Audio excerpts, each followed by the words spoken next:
وبالسند المتصل منا إلى الشيخ الإمام الهمام الحافظ الحجة أمير المؤمنين في الحديث أبي عبد الله محمد بن إسماعيل بن إبراهيم بن المغيرة بن بردزبة الجعفي اليماني البخاري رحمه الله تعالى أنه قال: باب إذا لم يكن الإسلام على الحقيقة وكان على الاستسلام أو الخوف من القتل، لقوله تعالى: قالت الأعراب آمنا قل لم تؤمنوا ولكن قولوا أسلمنا. فإذا كان على الحقيقة فهو على قوله جل ذكره: إن الدين عند الله الإسلام، الآية. وبه قال حدثنا أبو اليمان قال أخبرنا شعيب عن الزهري قال أخبرني عامر بن سعد بن أبي وقاص عن سعد رضي الله تعالى عنه وعنهم أن رسول الله صلى الله عليه وسلم أعطى رهطا وسعد جالس، فترك رسول الله صلى الله عليه وسلم رجلا هو أعجبهم إلي، فقلت: يا رسول الله ما لك عن فلان؟ فوالله إني لأراه مؤمنا. فقال: أو مسلما. فسكت قليلا ثم غلبني ما أعلم منه، فعدت لمقالتي فقلت: ما لك عن فلان؟ فوالله إني لأراه مؤمنا. فقال: أو مسلما. فسكت قليلا ثم غلبني ما أعلم منه، فعدت لمقالتي، وعاد رسول الله صلى الله عليه وسلم ثم قال: يا سعد إني لأعطي الرجل وغيره أحب إلي منه خشية أن يكبه الله في النار. ورواه يونس وصالح ومعمر وابن أخي الزهري عن الزهري. بسم الله الرحمن الرحيم. الحمد لله رب العالمين، والصلاة والسلام على أشرف الأنبياء وسيد المرسلين وعلى آله وصحبه أجمعين ومن تبعهم بإحسان في كل زمان ومكان إلى يوم الدين، أما بعد. باب إذا لم يكن الإسلام على الحقيقة وكان على الاستسلام أو الخوف من القتل، لقوله تعالى: قالت الأعراب آمنا قل لم تؤمنوا ولكن قولوا أسلمنا. فإذا كان على الحقيقة فهو على قوله جل ذكره: إن الدين عند الله الإسلام. یہ باب ذرا مشکل بابوں میں سے ہے اور دقت نظری کے ساتھ سمجھنے کی کوشش کرنی چاہیے. امام بخاری یہ کہہ رہے ہیں: اذا لم يكن الاسلام على الحقیقہ، اسلام اگر اپنے اصلی اور حقیقی معنی پر محمول نہ ہو، وکان علی الاستسلام، اور وہ ظاہری تابع داری کے معنی میں ہو. استسلام مانے ظاہری طور پر تابع داری. او الخوف من القتل، یا قتل کے خوف سے ہو. اللہ کے اس قول کی وجہ سے قالت الاعراب آمنا، اعراب نے کہا کہ ہم ایمان لائے. قل، اے نبی آپ کہہ دیجئے، لم تؤمنوا، تم تو ایمان نہیں لائے، ولکن قولوا اسلمنا، لیکن یوں کہو کہ ہم اسلام لائے. فإذا كان على الحقیقہ، اور اگر اسلام حقیقی معنی پر ہو، فہو علی قولہ جل ذکرہ، تو وہ اللہ کے اس قول پر محمول ہے یا اللہ کے اس قول کے مطابق ہے. ان الدین عند اللہ الاسلام، کہ بے شک اللہ کے نزدیک اسلام ہی دین ہے. یہ تو ترجمہ ہو گیا، لیکن ترجمے سے بھی آپ کو سمجھ میں تو کچھ نہیں آیا ہوگا کہ کیا بولنا چاہتے ہیں. اس لیے کہ امام بخاری نے کچھ بات دل میں رکھی ہے، کچھ بات یہاں ذکر فرمائی، اس لیے یہاں تھوڑا سا شراح کو بھی پریشانی کا سامنا کرنا پڑا ہے.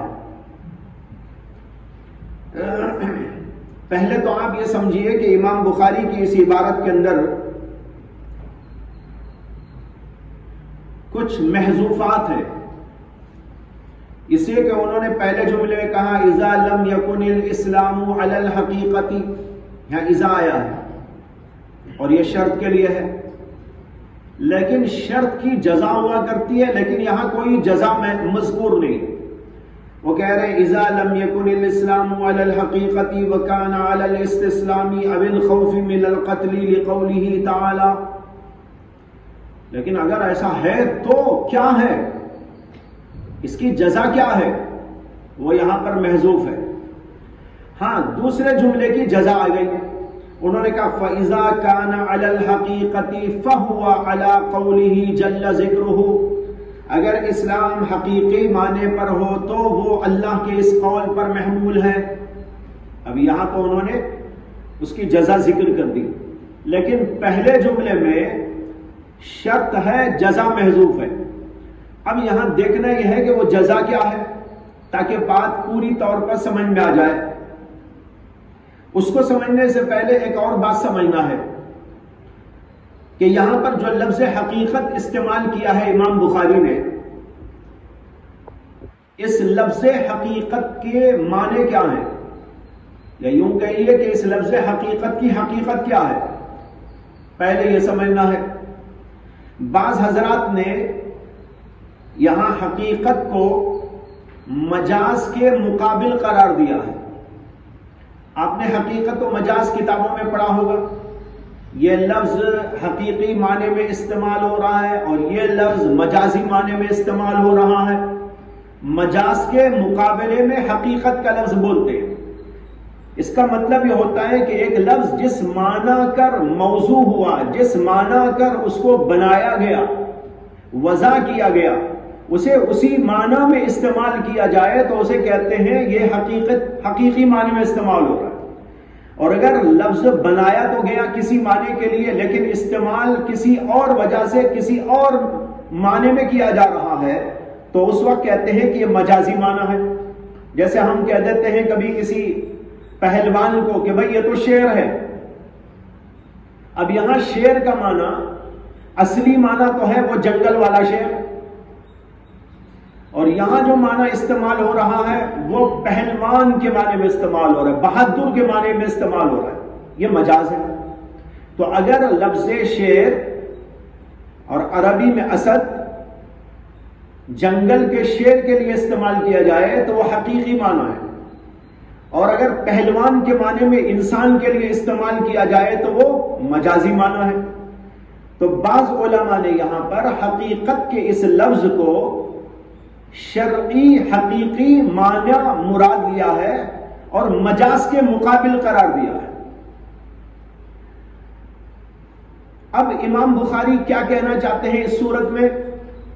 امام بخاری یہ کہنا چاہتے ہیں اذا لم يكن الاسلام على الحقیقتی، اگر اسلام حقیقی معنی پر جس کے لیے وہ وضع کیا گیا ہے، جس معنی کر شریعت میں اس کو وضع کیا گیا ہے، اس معنی پر استعمال نہ کیا جائے، وَكَانَ عَلَى الْإِسْتِسْلَامِ، اور صرف ظاہری تابع داری کے معنی میں لے لیا جائے.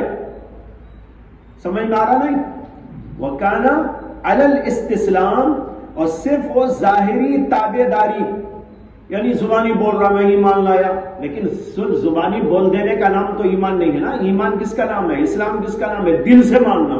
وہ شریعت نے اس معنی کر اس کو موضوع کیا ہے. اس معنی کر نہیں بلکہ صرف ظاہری طور پر قبول کر لینے، ظاہری طور پر تابعداری کر لینے کے معنی میں استعمال کیا جائے. او الخوف من القتل، یا قتل کے خوف سے ظاہری طور پر ایمان کو ہی قبول کر لے، تو اب یہاں محذوف ماننا پڑے گا ہمیں. سمجھ میں آیا؟ وہ کیا محذوف ہوگا؟ فَهُوَ غَيْرُ مُعْتَبَرْ، یہ ایمان غیر معتبر ہے. سمجھ میں آ رہی نا بات؟ یہ کچھ اس طرح کا لفظ میں ابھی آگے بتاؤں گا، یہاں سے بھی اتنا سمجھ لیجیے آپ. یہاں کچھ محذوف ماننا پڑے اور پھر اس کی دلیل دی امام بخاری نے لِقَوْلِهِ تَعَالَى، یہ غیر معتبر ہونے، ناقابل اعتبار ہونے، اس کی دلیل یہ ہے کہ اللہ نے قرآن میں کہا ہے قَالَتِ الْأَعْرَابُ آمَنَّا، کچھ دیہاتیوں نے آ کر اللہ کے رسول صلی اللہ علیہ وسلم کے سامنے کہا کہ ہم تو ایمان لائے ہیں. قرآن نے اس کا جواب دیتے ہوئے کہا اے نبی آپ ان کو کہہ دیجئے کہ تم یوں نہ کہو کہ ایمان لائے، تم تو ایمان نہیں لائے، ہاں یوں کہو اسلمنا، ہم تو صرف ظاہری تابعداری کر رہے ہیں۔ تو معلوم ہوا کہ ایسا ایمان حقیقی ایمان نہیں ہے۔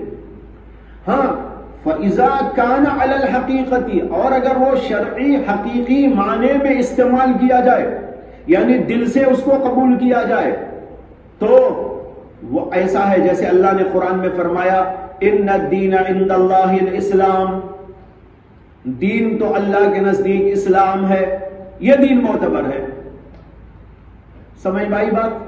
تو بعض علماء نے یہاں پر حقیقت کے لفظ کو مجاز کے مقابل قرار دیا، اور اس کے جو ہے سلسلے میں تفصیل یہ بیان کی کہ امام بخاری یہ بتانا چاہتے ہیں کہ جو ہے ایمان یا اسلام دو قسم کا ہوتا ہے، ایک ظاہری ایمان اور ایک حقیقی ایمان۔ حقیقی ایمان معتبر ہے، صرف ظاہری طور پر کوئی مان لیتا ہے، حقیقت کے اعتبار سے نہیں مانتا تو وہ غیر معتبر ہے۔ تو اس صورت کے اندر ہم کیا محذوف مانیں گے وہ آپ کو بتا دیا۔ اور بعض علماء نے کہا کہ امام بخاری کا مقصد یہاں پر یہ ہے کہ ایمان اور اسلام دونوں کو متحد قرار دیا جائے، دونوں کو متحد قرار دیا جائے۔ جیسے کہ پہلے بھی بعض جگہ یہ بات گزر چکی ہے کہ امام بخاری لفظ اسلام اور ایمان دونوں کو ایک معنی میں استعمال کرتے۔ جمہور علماء کہتے ہیں کہ لفظی اعتبار سے دونوں میں فرق ہے، لیکن مصداقاً کوئی فرق نہیں۔ جو مسلمان وہ مومن، جو مومن وہ مسلمان۔ لیکن امام بخاری رحمت اللہ علیہ یہ کہتے ہیں کہ لفظ اسلام اور ایمان یہ بھی متحد المعنی ہے، مصداق کے اعتبار سے نہیں، معنی کے اعتبار سے بھی متحد ہے۔ لیکن ان کے اوپر اشکال ہوا کہ قرآن سے تو معلوم ہوتا ہے کہ ایمان الگ ہے اسلام الگ، قرآن سے تو معلوم ہوتا ہے کہ ایمان الگ ہے اور اسلام الگ۔ دیکھو قرآن کہتا ہے قالت الاعراب آمنا قل لم تؤمنوا ولكن قولوا اسلمنا۔ یہ آیت تو صاف بتا رہی ہے کہ ایمان الگ چیز ہے، اسلام الگ چیز ہے۔ اگر دونوں ایک ہوتے تو پھر اللہ کے اس کلام کا کیا مطلب ہوتا کہ دیہاتیوں نے آ کر کہا کہ ہم ایمان لائے، اے نبی آپ کہہ دیجئے کہ تم ایمان نہیں لائے، یوں کہو اسلام لائے۔ معلوم ہوا اسلام الگ ہے ایمان الگ۔ اب امام بخاری پر اشکال ہوا کہ نہیں ہوا؟ امام بخاری رحمت اللہ علیہ اس اشکال کا جواب دینے کے لیے باب قائم کر رہے اور یہ بتا رہے ہیں کہ دیکھو ایک اسلام اور ایمان وہ ہے جو حقیقی معنی میں استعمال ہوتا ہے، ایک وہ ہے جو ظاہری طور پر استعمال ہوتا ہے۔ جو حقیقی معنی میں استعمال ہونے والا ایمان اور اسلام ہے وہ متحد المعنی ہے، لیکن جو ظاہری طور پر ہے وہ اسلام ایمان کے معنی میں نہیں ہے۔ قرآن نے اسی کو کہا قالت الاعراب آمنا قل لم تؤمنوا ولكن قولوا اسلمنا۔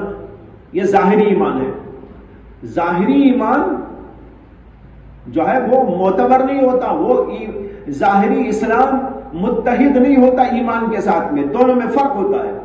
لیکن حقیقی معنی میں ایمان ہو، حقیقی معنی میں اسلام ہو تو دونوں متحد ہوتے ہیں۔ یہ ہے امام بخاری رحمت اللہ علیہ کا مقصد۔ اس صورت کے اندر یہاں امام بخاری کی عبارت میں ہم جو محذوف مانیں گے وہ کیا محذوف ہوگا؟ وہ یہ ہوگا اذا لم يكن الاسلام على الحقیقت الشرعیہ، اذا لم يكن الاسلام على الحقیقت الشرعیہ بل على الاستسلام الظاہری والانقیاد السوری لأجل الخوف من القتل وطمع المال فهو ليس بمتحد مع الایمان۔ یعنی اگر اسلام اپنے حقیقی معنی پر محمول نہ ہو بلکہ صرف ظاہری تابعداری وہ ظاہری انقیاد کے معنی میں ہو، اور اس لیے یہ انقیاد ظاہری ہے کہ مال کا طمع ہے، مال کی حرص ہے یا قتل کا خوف ہے، اس سے بچنے کے لیے آدمی ظاہری طور پر ایمان قبول کر لیتا ہے، فَهُوَ لَيْسَ بِمُتَّحِدٍ مَعَ الْإِيمَانِ، تو ایسا اسلام ایمان کے ساتھ متحد المعنی نہیں ہے۔ دلیل کیا ہے؟ لِقَوْلِهِ تَعَالَى، اللہ نے کہا قَالَتِ الْأَعْرَابُ آمَنَّا قُل لَّمْ تُؤْمِنُوا وَلَٰكِن قُولُوا أَسْلَمْنَا وَإِذَا كَانَ عَلَى الْحَقِيقَةِ، اور اگر ایمان یا اسلام حقیقی معنی میں استعمال ہو رہا ہو، فَهُوَ عَلَىٰ قَوْلِهِ تَعَالَىٰ إِنَّ الدِّينَ عِندَ اللَّهِ الْإِسْلَامُ فَهُوَ مُتَّحِدٌ مَعَ الْإِيمَانِ، تو ایسا اسلام ایمان کے ساتھ متحد المعنی ہوتا۔ یہ ہے پہلی بات۔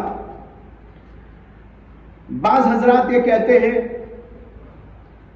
جیسے علامہ کشمیری رحمت اللہ علیہ نے کہا کہ یہاں حقیقت کا لفظ مجاز کے مقابل میں نہیں ہے، بلکہ نفس الامر کے معنی میں ہے۔ نفس الامر جانتے ہو آپ لوگ؟ نفس الامر کہتے ہیں واقعہ، کوئی چیز نفس الامر میں موجود ہے، جیسے ہم لوگ ہیں نفس الامر میں ہیں، یعنی واقعہ ہے، حقیقت ہے۔ تو علامہ کشمیری رحمت اللہ علیہ کی رائے یہ ہے کہ یہاں حقیقت کے معنی ہے نفس الامر، فی الواقع، جس کو کہتے ہیں فی الواقع۔ اب کیا معنی ہوا؟ اگر اسلام اپنے نفس الامری معنی پر محمول ہو تو وہ بات ہے جو ابھی عرض کی گئی، وہی پوری بات دہرا لیجیے، صرف اتنا ہی فرق ہے۔ پہلے لوگوں نے کہا کہ یہاں مجاز کے مقابل میں یہ لفظ آیا ہے، اور علامہ کشمیری کہتے ہیں کہ یہاں پر یہ نفس الامر اور واقعے کے معنی میں ہے، باقی پوری تقریر وہی ہے۔ لیکن آپ پوری تقریر کو دہرانے کے بعد یہی آپ کے ذہن میں سوال پیدا ہوگا کہ دونوں تقریروں میں فرق کیا ہے؟ حقیقت یہ ہے کہ کوئی خاص فرق نہیں ہے، بات وہی رہے گی، کوئی خاص فرق نہیں ہے۔ علامہ کشمیری نے صرف تعبیر بدل دی ہے، بات وہی ہے۔ یہ دو باتیں ہوئی۔ اس سلسلے میں علامہ شبیر احمد عثمانی رحمت اللہ علیہ کی تقریر یہ ہے، تحقیق یہ ہے کہ امام بخاری کی اس عبارت کے اندر حقیقت کا لفظ ایمان کے کمال کے معنی میں استعمال ہو رہا ہے۔ لفظ حقیقت کبھی کمال کے معنی میں بھی استعمال ہوتا ہے، جیسے حدیث میں آتا ہے کہ اللہ کے رسول علیہ السلام نے فرمایا لا یبلغ العبد حقیقت الایمان حتی یحب لنفسه ما یحب لذاتی حتی یحب للناس ما یحب لنفسه۔ اللہ کے رسول نے کہا بندہ ایمان کی حقیقت کو نہیں پہنچ سکتا جب تک کہ اپنے لیے جو پسند کرتا ہے وہی دیگر لوگوں کے لیے پسند نہ کرے۔ اب یہاں پر آیا لا یبلغ العبد حقیقت الایمان، کیا معنی؟ کمال ایمان۔ تو یہاں کمال ایمان کو حقیقت ایمان کہا گیا۔ بات سمجھ میں آ رہی ہے؟ اسی طرح ایک صحابی کا واقعہ حدیث میں آتا ہے کہ اللہ کے رسول علیہ السلام سے ان کی ملاقات ہوئی، ان کا نام تھا حضرت حارثہ۔ تو حضرت حارثہ سے ملاقات ہوئی تو اللہ کے نبی علیہ السلام نے ان سے پوچھا کیف اصبحت یا حارثہ، کیف اصبحت یا حارثہ، تم نے صبح کیسے کی ہے حارثہ؟ تو انہوں نے کہا اصبحت مؤمنا حقا، میں نے حقیقی ایمان کے ساتھ میں صبح کی ہے۔ اصبحت مؤمنا حقا۔ تو اللہ کے رسول نے فرمایا انظر ما تقول، ذرا سوچ کے بولو کیا بول رہے ہو۔ ان لکل شیء حقیقہ فما حقیقت ایمانک، تم کہہ رہے ہو میں پکا سچا مومن بن کر صبح کر رہا ہوں، ذرا دیکھ کے بولنا اس لیے کہ ہر چیز کی ایک حقیقت ہوتی ہے. تمہارے ایمان کی کیا حقیقت ہے؟ اب یہاں بھی لفظ حقیقت آ رہا ہے. تمہارے ایمان کی کیا حقیقت ہے؟ فما حقیقت و ایمانک.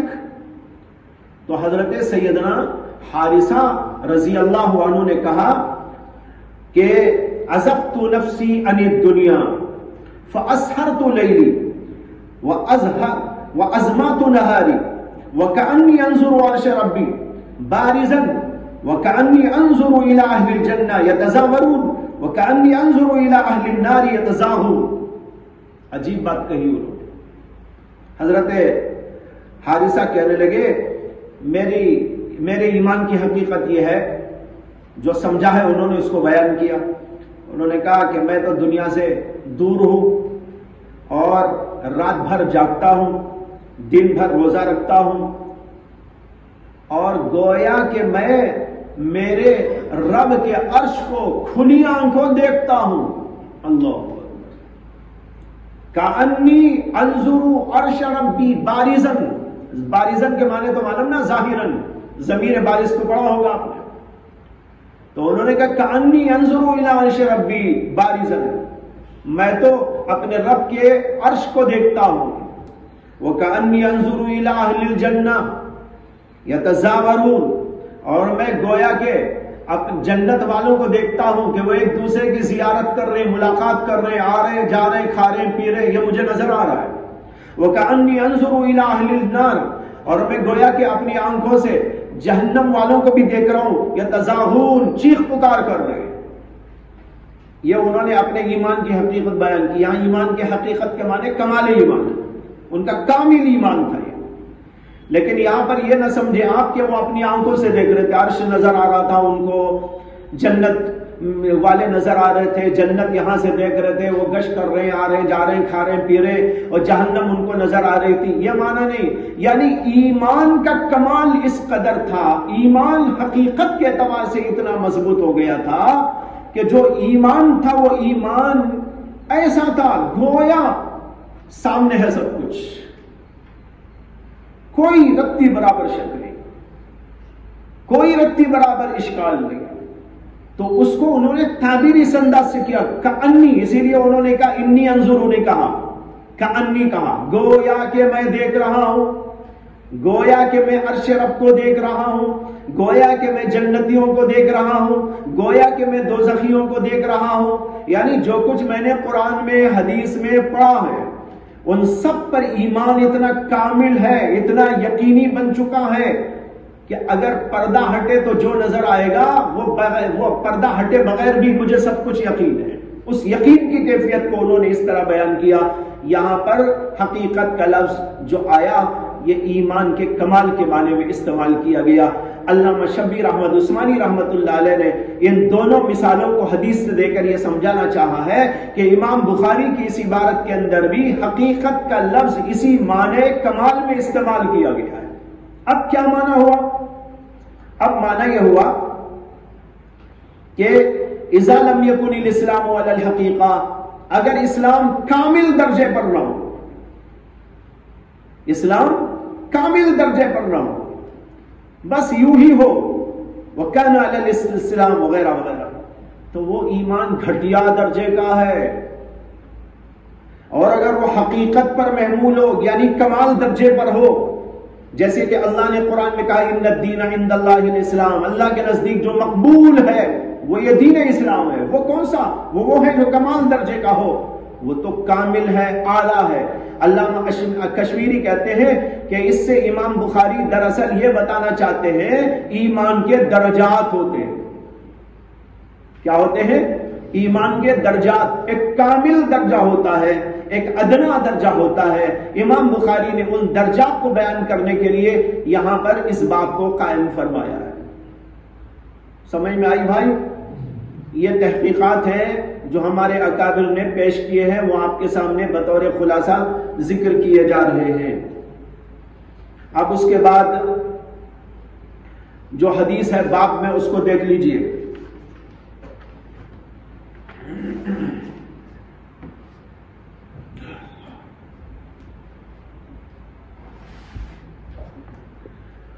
اس کے لیے امام بخاری رحمۃ اللہ علیہ نے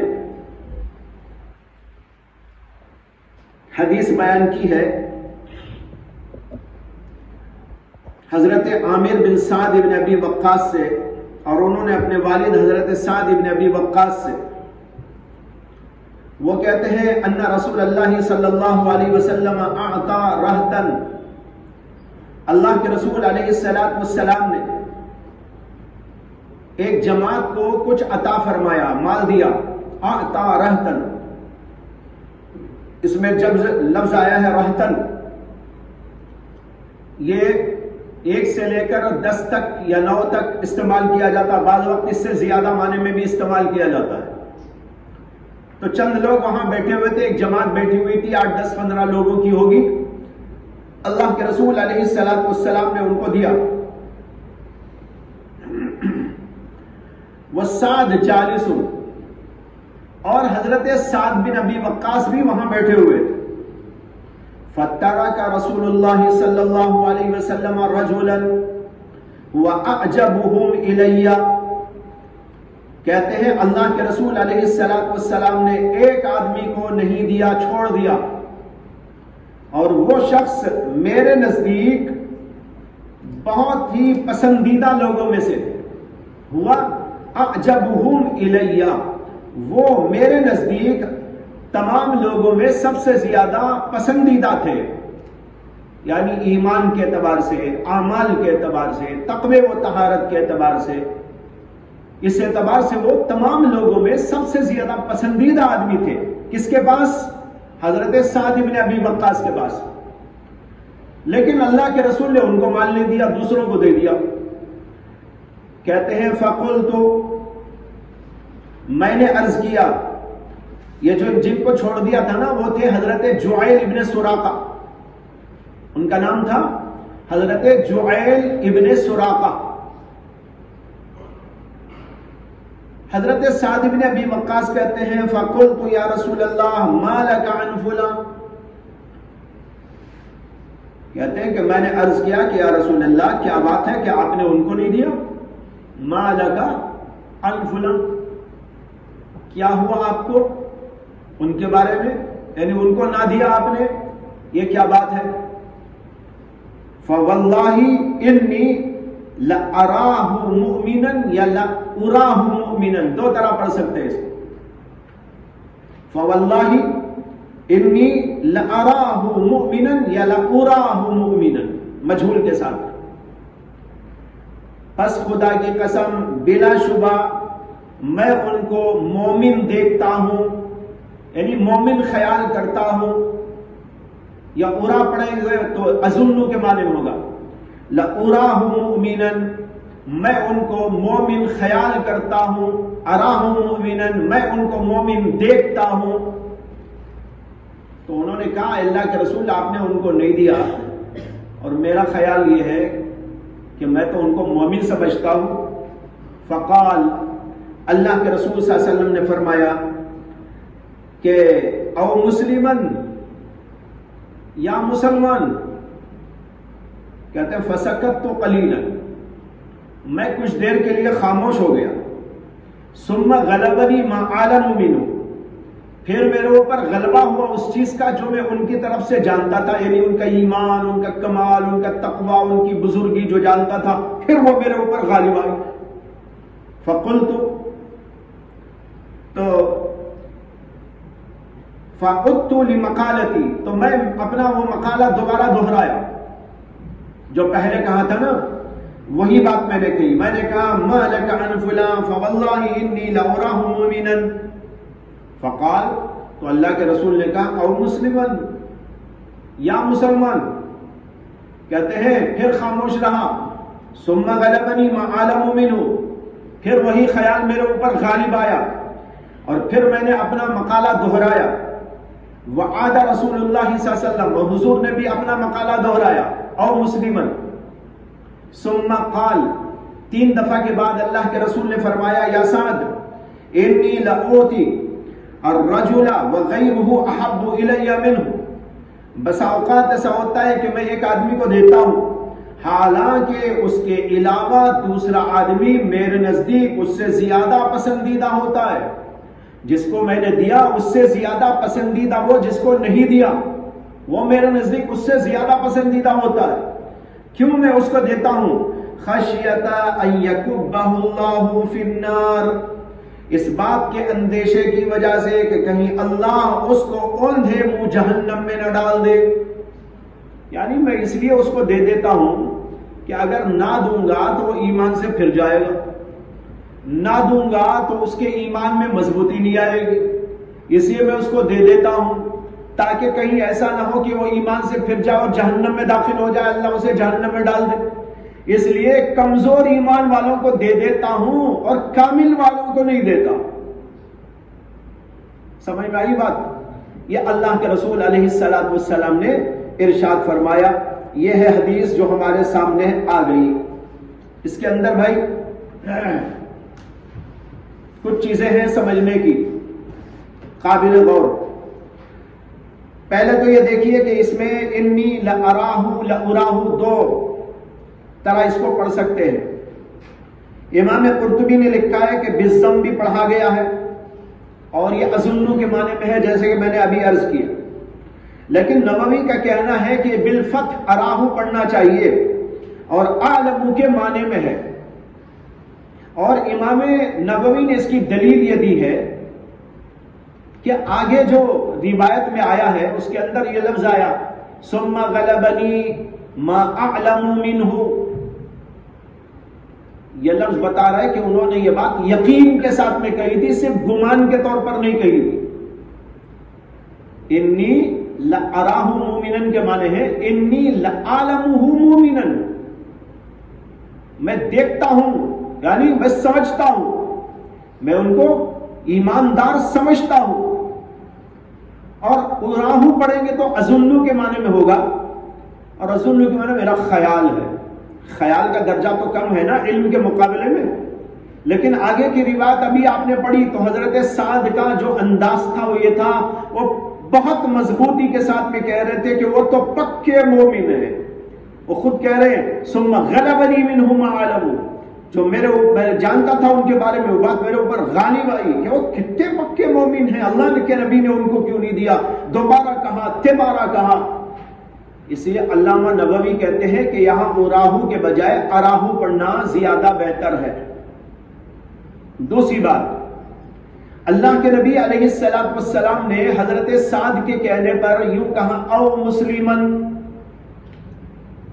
اس میں بھی دو طرح پڑھا گیا ہے. بعضوں نے کہا یہ ہے اوا مسلمن. اوا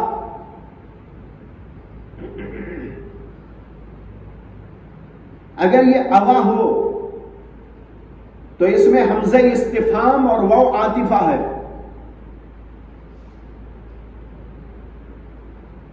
مگر اس کے اوپر سوال یہ پیدا ہوگا کہ یہ عطف کس پر ہے؟ کے معنی تو کیا، واو کے معنی اور، آوا مسلمن کا ترجمہ ہوا کیا اور مسلمان، کیا اور مسلمان. تو یہ واو کس پر عطف ہو رہا ہے؟ یہ علماء اس کا جواب یہ دیتے ہیں کہ یہاں تقدیر یوں ہے کیا او تقولوا هذا وكونه مسلما اظہر. او تقولوا هذا، کیا تم یہ کہتے ہو، او نہیں او تقولوا هذا، کیا تم یہ کہتے ہو کہ وہ مومن ہے، وكونه مسلما اظہر، جبکہ ان کا مسلمان ہونا زیادہ ظاہر ہے. سمجھ میں آیا؟ آوا مسلمن کا مطلب ہوا کیا اور مسلمان. یعنی تم مومن کہہ رہے ہو، کیا مسلمان نہیں ہو سکتے ہو؟ یہ اللہ کے نبی نے سوالیہ انداز کے اس کے سامنے کہا. اور اگر یہاں پر یہ لفظ او ہو،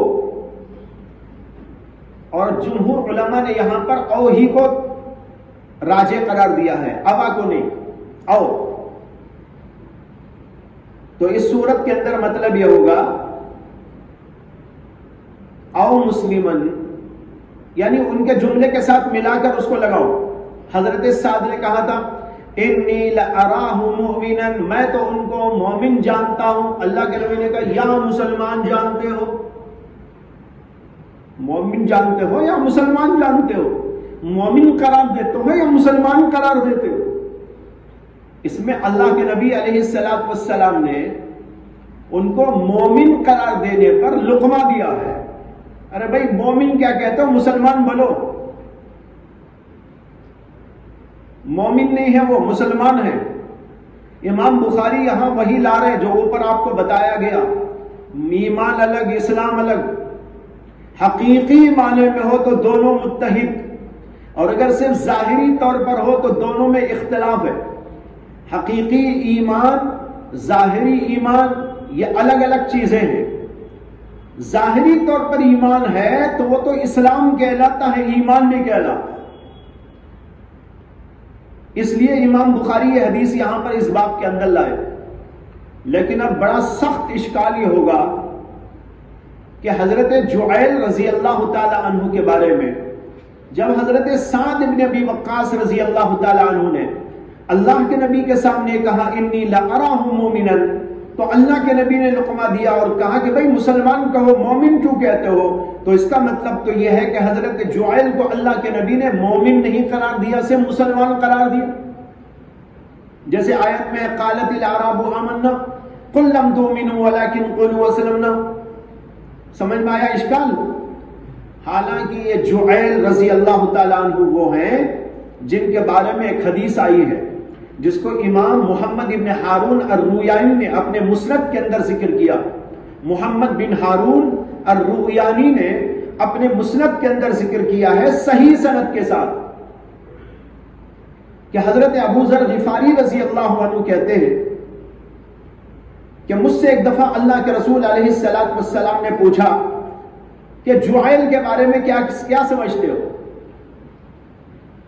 جعیل جو تھے نا وہ ذرا غریب لوگوں میں سے تھے، مالدار اور بڑے کوئی سردار قسم کے لوگوں میں سے نہیں تھے، عام معمولی آدمی تھے. تو ان کے بارے میں اللہ کے رسول نے حضرت ابو ذر غفاری سے پوچھا کہ جعیل کے بارے میں کیا سمجھتے ہو؟ انہوں نے کہا کہ میں تو ان کو ایک عام مہاجر کی طرح سمجھتا ہوں،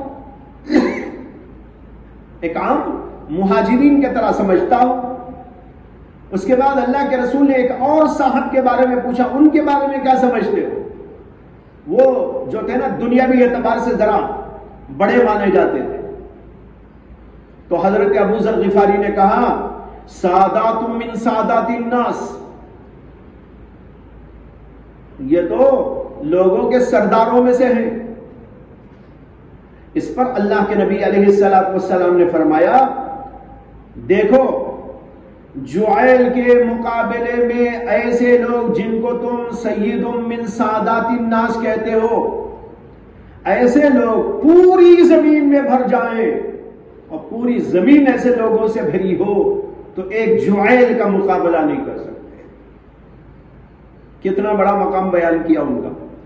اللہ کے نبی نے کہا ایسے لوگ جن کو تم سادات سمجھ رہے ہو اور ان کی بڑائی بیان کر رہے ہو، ایسے لوگ پوری دنیا میں بھرے تو یہ پوری دنیا کے ایسے سردار ایک جعیل کا مقابلہ نہیں کر سکتے. اتنا بڑا مقام ہے جعیل کا. اب سوال کہا او مسلمن او مسلمن او مسلم، ارے بھائی مسلمان کہو، مسلمان کہو، مسلمان کہو، یعنی ان کو ایمان والا کیوں کہتے ہو؟ مسلمان کہو. یہ ہے بڑا سخت اشکال. اس اشکال کے بہت سارے جوابات دینے والوں نے دیے، لیکن سب سے بہتر جواب اس کا یہ ہے کہ بات دراصل یہ ہے کہ اللہ کے نبی علیہ السلام نے یہاں پر حضرت سعد کو جو لقمہ دیا ہے وہ حضرت جعیل کے مومن کہنے پر نہیں بلکہ ان کے اصرار کرنے اور اس کے ساتھ یقینی طور پر اس کو یقین کے الفاظ کے ساتھ پیش کرنے پر ہے. مومن کہنے پر نہیں. مومن تو کہہ سکتے ہیں لیکن مومن کہنے کا ایک انداز یہ ہے کہ میں مومن ان کو جانتا ہوں، لیکن اس کے اوپر جو اصرار تھا نا ان کا، اس اصرار کی وجہ سے اللہ کے نبی علیہ السلام نے ٹوکا کہ بھئی تم کو کیا معلوم، تم تو صرف ظاہری طور پر کچھ دیکھتے ہو. ایک آدمی نماز پڑھتا ہے، روزہ رکھتا ہے، ذکر کرتا ہے، تسبیح پڑھتا ہے، مسجد کو جاتا ہے، آتا ہے، اس کو دیکھنے سے ظاہراً تم سمجھ سکتے ہو کہ یہ آدمی مومن ہے، مسلمان ہے. لیکن اس کے دل میں گھس کر کس نے دیکھا ہے؟ کسی نے دیکھا؟ یہ تو نہیں دیکھا. جب یہ نہیں دیکھا تو تم یقین کامل کے ساتھ پورا اصرار اس کے اوپر کیوں کر رہے ہو؟ یہ اصرار مناسب نہیں تھا. اللہ کے رسول نے دراصل ان کو بولنے کا سلیقہ سکھایا اور دوسرے اصرار کرنے پر تنبیہ فرمائی. یہ تنبیہ نہیں تھی کہ ان کو مومن کیوں بول رہے ہو، مومن تو تھے وہ، لیکن بتانے یہ تھا کہ اس طرح اصرار نہیں کرنا چاہیے اور اس طرح یقینی انداز پر الفاظ استعمال نہیں کرنا چاہیے. جیسے کہ اور حدیث کے اندر آتا ہے، اور آپ نے حدیث مشکات میں پڑھی ہوگی کہ ایک بار ایک بچے کا انتقال ہو گیا. حضرت عائشہ صدیقہ رضی اللہ تعالی عنہا نے حضور کے سامنے اس بچے کا ذکر کرتے ہوئے کہا، طوبیٰ لہذا عصفور من عصافیر الجنہ. طوبیٰ لہذا، اس بچے کے لیے تو بڑی خوشخبری ہے. عصفور من عصافیر الجنہ، یہ تو جنت کی چڑیاؤں میں سے ایک چڑیا ہے. اللہ کے رسول علیہ السلام نے اس کے اوپر بھی حضرت عائشہ صدیقہ کو ٹوکا تھا اور کہا تھا او غیر ذالک، کہ اس کے سوا کچھ نہیں ہو سکتا اور کوئی بات نہیں. یعنی مطلب تم ایسا یقین کے ساتھ میں کیسے بول رہی ہو؟ حالانکہ ساری دنیا جانتی ہے کہ جو بچہ حالت جو ہے بچپن میں مر جاتا ہے تو اس میں اس کے جنتی ہونے پر تو تقریباً ساری امت کا اتفاق ہے. حضرت عائشہ نے عصفور من عصافیر الجنہ کہا، لیکن مشکات کے اندر یہ روایت موجود ہے کہ اللہ کے نبی نے کہا او غیر ذالک، جیسے او مسلمن کا نا وہاں ہے او غیر ذالک، کیا اس کے علاوہ نہیں؟ کیا مطلب؟ یعنی ایسے الفاظ نہیں بولنا چاہیے، الفاظ کے بولنے میں احتیاط برتنا چاہیے. بعض وقت اپنی بات آدمی کہنا چاہتا ہے لیکن اس میں کچھ مبالغہ آرائی ہو جاتی ہے. اس مبالغہ آرائی سے اللہ کے رسول علیہ السلام نے منع فرمایا. اسی طرح حدیث بخاری میں ہے کہ جب حضرت عثمان بن مظعون رضی اللہ تعالیٰ عنہ کا انتقال ہوا تو انصاری خاتون جن کے خاندان کے اندر حضرت عثمان بن مظعون اللہ کے نبی صلی اللہ علیہ وسلم کے حکم سے رہا کرتے تھے، اس سے کہ وہ مکے سے آئے تھے ہجرت کر کے، اور اللہ کے رسول صلی اللہ علیہ وسلم نے بہت سارے انصاری لوگوں کو مہاجرین کو دے دیا تھا کہ بھئی یہ تمہارے بھائی ہیں، تمہارے ساتھ رہیں گے، کھائیں گے، پیئیں گے، تمہارے ساتھ ان کو رکھو. تو حضرت عثمان بن مظعون کو ایک خاندان والوں کو دے دیا تھا، وہ ان کے ہاں رہتے تھے. بڑے نیک، انتہائی متقی و پرہیزگار، جس کی مثال بہت مشکل. جب ان کا انتقال ہو گیا بیماری آ کر، تو اس خاندان کی ایک عورت نے حضرت عثمان بن مظعون کے لیے بڑے ہی بلند الفاظ استعمال کرتے ہوئے ان کو یقینی طور پر جنتی کہا. اللہ کے رسول نے وہاں بھی ٹوکا اور کہا میں نبی ہوں لیکن میں بھی ایسا نہیں کہہ سکتا، تم کیسے کہہ سکتی ہو؟ تو یہاں سب بتانا کیا ہے، بولنے میں احتیاط کرنا چاہیے. مثلا یوں کہیں اظنو، میرا گمان ہے، میرا خیال ہے، میں سمجھتا ہوں ایسا، لیکن میں پورے علم کے ساتھ کہتا ہوں، پورے یقین کے ساتھ کہتا ہوں.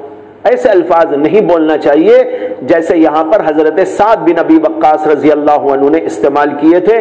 معلوم ہوا کہ اللہ کے رسول نے جو ٹوکا تھا وہ ٹوکنا دراصل ان کے الفاظ کی تعدیب اور انداز کی تعدیب و تہذیب کے لیے پیش کیا تھا، بیان فرمایا تھا، ورنہ تو حضرت جعیل کے بارے میں کہنا اصل مقصود نہیں تھا. یہ سمجھ لینا چاہیے. اس کے بعد ایک سوال اور ہے، وہ یہ ہے کہ حضرت سعد کو جب اللہ کے رسول علیہ السلام نے ایک بار کہہ دیا او مسلمن، تو انہوں نے بار بار اصرار کیوں کیا؟ اللہ کے رسول کی ایک بات بھی تو کافی ہے. مومن کے لیے جو ایک بار آپ نے کہہ دیا کافی ہو گیا، لیکن پھر کہہ رہے ہیں. اس کا جواب یہ ہے کہ بے شک ایک بار تو کافی، لیکن کبھی کبھی آدمی پر کسی اور چیز کا غلبہ ہو جاتا ہے. یہاں وہی غلبہ ان کے اوپر سوار تھا. کہ بھئی اتنے اچھے آدمی اللہ کے نبی نے ان کو کیوں نہیں دیا، یہ اتنے اچھے آدمی اللہ کے نبی نے ان کو کیوں نہیں دیا. یہ اتنا غلبہ ہوا کہ انہوں نے کچھ دیر کے لیے اللہ کے نبی علیہ السلام کی وہ بات جو سامنے آ گئی تھی اس کے اوپر کچھ زیادہ دھیان نہیں دیا. زیادہ دھیان اس کے اوپر ہو گیا کہ اتنے اچھے آدمی کو حضور نے کیوں نہیں دیا. تو اس غلبے کی وجہ سے ان سے اس طرح ہو گیا کہ بار بار اصرار کر دیا. اللہ کے رسول علیہ السلام نے جواب دیا، اور پھر جو ان کو اشکال تھا اس کا بھی جواب دیا. یہاں تنبیہ میں ایک اور تنبیہ کی اللہ کے رسول نے ان کو، کہ سعد ابن ابی وقاص تو یہ سمجھ رہے تھے کہ اللہ کے نبی جن کو مال دیتے ہیں وہ بڑا پسندیدہ ہوتا ہے، جن کو نہیں دیتے وہ اسے گویا اللہ کے نبی علیہ السلام اگنور کر رہے ہیں، اسے درخور اعتراض نہیں سمجھ رہے ہیں، اس کا کوئی مقام حضور کے پاس نہیں ہے. ان کے ذہن میں سوار تھا، اسے بار بار کہتے نہیں اللہ کے رسول یہ تو ایسے ہیں ان کا مقام ہے، میں ان کو ایسا سمجھ رہا ہوں، تاکہ حضور ان کو بھی دے دے. تب اللہ کے رسول علیہ السلام نے اس کی وضاحت کی اور کہا میں بسا اوقات ایک آدمی کو دیتا ہوں، لیکن جس کو نہیں دیتا وہ میرے نزدیک اس سے زیادہ پسندیدہ ہوتا ہے، اور میں دیتا اس لیے ہوں اس کو تاکہ کہیں اللہ اس کو جہنم میں اولھے منہ نہ ڈال دے. اس سے کہ کمزور ایمان والے ہوتے ہیں. اب کمزور ایمان جب تک کچھ دے دیا تو لگا رہا، نہیں دیا تو بھاگ گیا.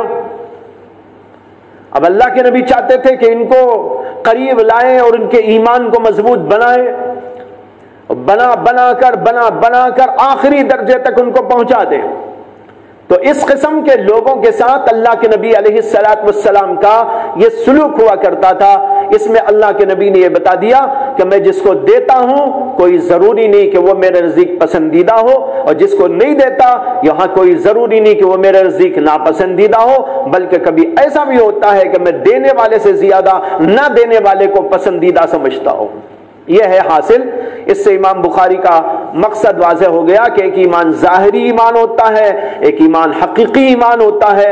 حقیقی ایمان میں اور اسلام میں دونوں کے اندر اتحاد ہوا کرتا ہے، لیکن جو اسلام ظاہری ہو وہ حقیقی ایمان کے ساتھ میں میل نہیں کھاتا. یہ فرق ہے، اس کو سمجھانے کے لیے امام بخاری نے اس باب کو قائم کیا.